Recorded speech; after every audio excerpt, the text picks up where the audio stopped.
Hey guys, it's I Just Gamble for SpinSNG.com. First of all, just wanted to congrats all of you on making it to our team and welcome you with this first video treating about basic heads-up sit-and-go play. This video series will be about heads-up play in all variables, but because this topic is like extremely complicated and complex to be talked about in one video, unless of course I made it like, I don't know, 26 hours long or something like that. This time I will walk you through about heads-up play in general. How does it look like, and focus mainly on regular heads-up when we stays only two-handed. That's the classic version of like heads-up, sit-and-go, just standard, normal and regular one without button. So first of all, I will just point out briefly the points we will talk about, and we'll move to the next slide. So we're gonna be talking about differences between free-handed heads-up and regular heads-up. I will talk more about it in a second. Then we will have adjusting to general population tendencies and general heads-up tips and tricks and basic advices and concepts. That's it. Off to the next slide we go. And we got it. We got a free-handed heads-up versus regular heads-up. What do I mean by free-handed heads-up? Every single spin-and-go obviously starts free-handed, and there are gonna be a lot of options where you can get to a heads-up. Basically, we got all of them pointed out right in the description below. That's the first one. Button versus small blind. That's a situation where small blind is out of position.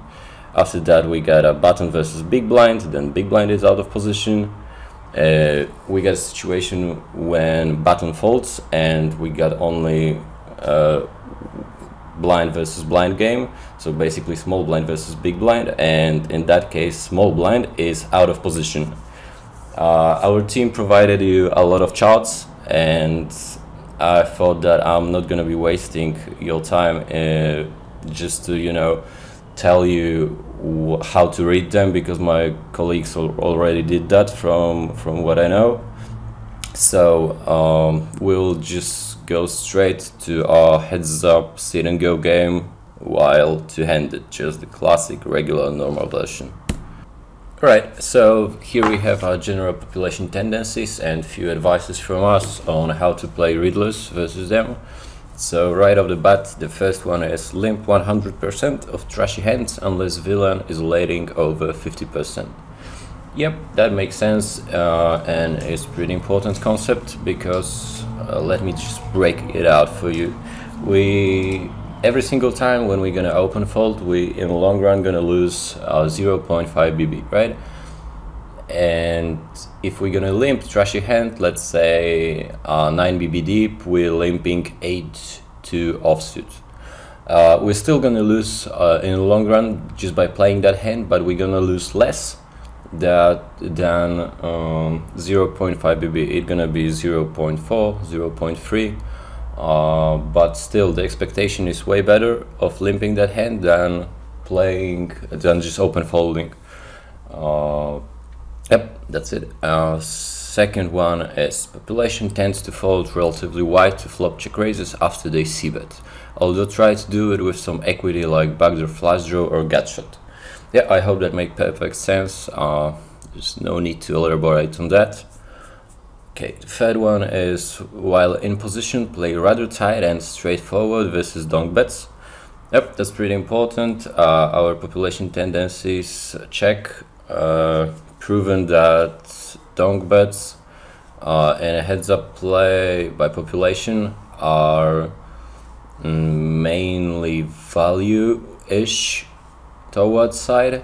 So yeah, we have to just play tight, don't float them extremely wide, just play straightforward poker versus that.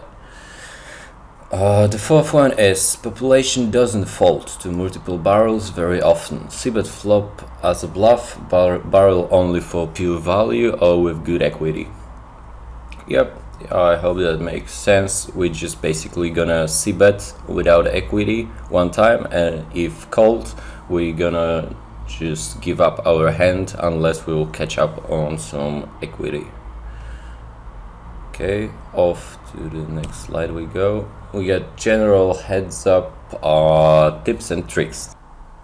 So in this section we have 5 points. The first one is pay attention to game flow.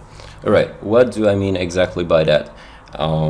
Let's say your opponent just lost a coin flip versus you, so his open shoving or free bet shoving ranges next hand tend to be way wider, simply because recognition players tend to tilt and spew a little bit more than professionals. And by saying a little more, that's obviously an exaggeration, so pay attention to that. Definitely just keep a track on this. Second one is don't over adjust given small sample size. Yep, that's just fair point. Basically keep it real, you know. Let's say for example that you min raised and you faced 3-bet shove. Then next hand you min raised, you faced it second time in a row.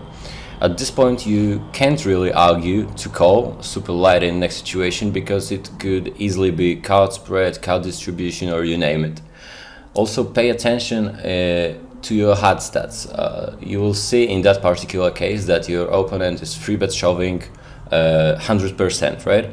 But still, it's 2 out of 2. So you have to really pay attention to that and don't over adjust. Okay, our third point is wider villains ranges in games with lower multiplier. I hope that makes perfect sense. Let's say your opponent being that 2x multiplier, he's gonna be definitely playing way wider and more spewy than he would be playing for 180k, right? So just pay attention to multipliers and adjust accordingly. The fourth one is use search option. It's always good to use all options we have to gather more information, right? And PokerStars gives us search option, so we definitely should use that. Just when you're playing, simply check what other games your opponent is currently playing at this moment. For example, if you will have like 9 MTTs on side and just decided to randomly fire one spin and go, you safely can make an assumption that he will be playing tighter than usual, given the fact that he's multi-tabling right now and he's probably a fairly good player. So yeah, that's it. Okay, last but not least is play straightforward. In general, what do I mean by that? It's just don't go for extremely tricky lines while playing recognition players. Spin and goes are a newly introduced format, and they work pretty much like time machine, I guess. Imagine yourself getting into 2008 and playing online poker. Well, yeah, that's what average field of players looked like back then. So just by playing solid, especially when it goes to a heads up, you'll basically crush your opponents. So yeah, that's it for the first really short introduction video of this series. Let us know what you like and dislike about this video in comments on our forum. I wish you all the best, guys, on the poker tables. It was I Just Gamble for SpinSNG.com. Good luck, guys.